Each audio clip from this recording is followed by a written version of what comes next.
Tomorrow night, the president will attend the White House Correspondents Association Dinner Round 2, celebrating free speech and the First Amendment alongside all of you, members of the media.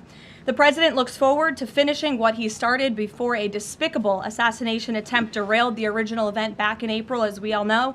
And I encourage everyone watching tomorrow night to tune in for what promises to be a very entertaining and memorable evening. Looking ahead to next week, on Monday, President Trump will travel to Michigan to deliver remarks on the economy. On Tuesday afternoon, the president will deliver a tribute honoring the life and legacy of his dear friend, Senator Lindsey Graham, at the National Cathedral.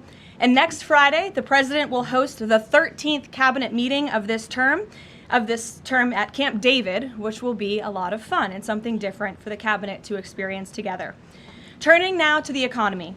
A little more than a year after President Trump signed the Working Families Tax Cuts into law, this historic legislation continues to deliver on its promise, unleashing a genuine boom for American workers, families, and small businesses. The numbers speak for themselves. This was the biggest tax refund season in American history, with the average refund exceeding $3,400, an 11% increase over the last year. American families and workers claimed $82 billion in direct tax relief, and 97% of filers received a tax cut. More than 29 million workers claimed no tax on overtime. More than 35 million seniors claimed no tax on Social Security. And nearly 8 million workers claimed no tax on tips. Thanks to the other pro-growth provisions in the Working Families Tax Cuts, like making the 20% small business tax deduction permanent and delivering 100% expensing for new factories, equipment, and research, the Trump administration is setting up American manufacturers and workers to thrive like never before.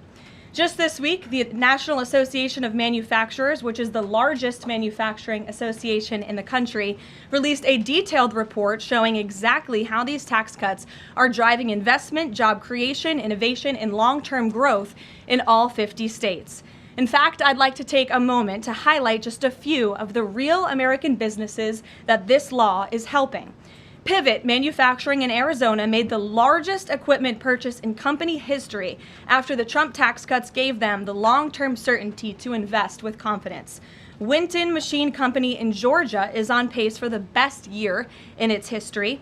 Ketchy Inc. in North Carolina was able to purchase new machinery and expand its workforce by 25%. And Juergens in Ohio expanded its brand new facility to increase production. And they're also paying their workers even more thanks to the no tax on overtime provision. These are not just great statistics. These are American businesses with the confidence to grow, hire, and invest right here at home rather than offshoring their jobs. And a business opening or expanding in this country means more opportunity and higher wages for American workers. It means a chance for the American dream for young families, and it means restoring the belief that we can make and build things right here at home. This is what President Trump promised, and it's exactly what he is delivering with the help of Republicans in Congress. Democrats throw around the word affordability a lot. But when they had the chance to vote for the largest middle-class tax cuts in history, they refused. If Democrats got their way, it would have meant the largest tax increase in history, $4 trillion. 90% of Americans would have seen their taxes go up, and it would have been a complete disaster for our economy. That's the Democrat solution to, quote, affordability. It is raising your taxes. So I hope the press will cover more of the massive success stories resulting from the Working Families tax cuts and point out that every single Democrat on Capitol Hill voted against every single common sense provision that put more money back into the pockets of the American people. Finally, on the energy front, after this briefing, President Trump will participate in a historic ratepayer protection pledge event at the EPA headquarters down the street. The president will expand the ratepayer protection pledge to governors, state legislatures, developers, and power providers to ensure that everyone involved in building and powering data centers pays their own way, instead of passing those costs on to hardworking families. The president will be joined by Energy Secretary Chris Wright, EPA Administrator Lee Zeldin, and several governors who have already signed on to this pledge.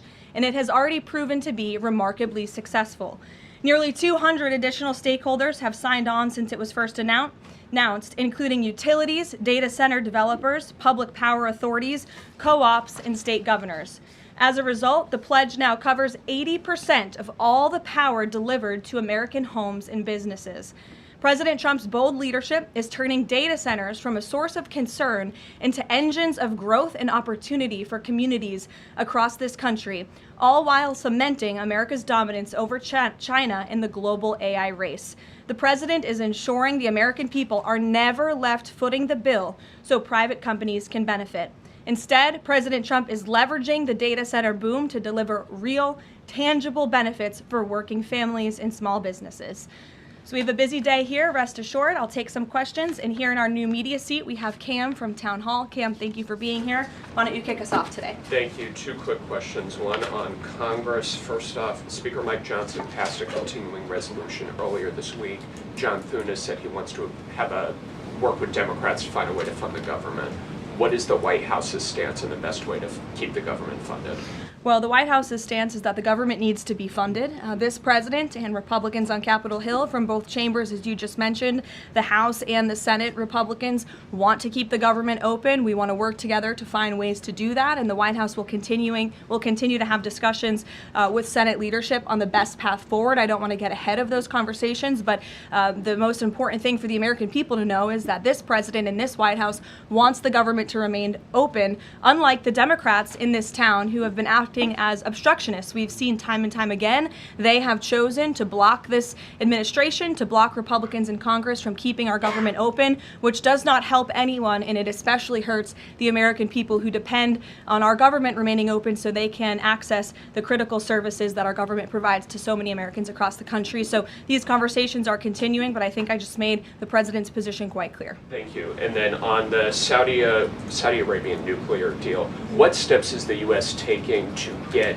Saudi Arabia to sign the Abraham Accords? Sure. Well, the president himself has spoken on this many times. His Truth Social post this morning, and I will read it for those at home who missed it. The civil nuclear deal, there will be no enrichment of material, an important point being made between the Department of Energy and Saudi Arabia, which pertains only to non-military use, will be approved, but is totally subject to Saudi Arabia joining the very respected and successful Abraham Accords. The United States is not opposed to civil nuclear facilities, as we all know.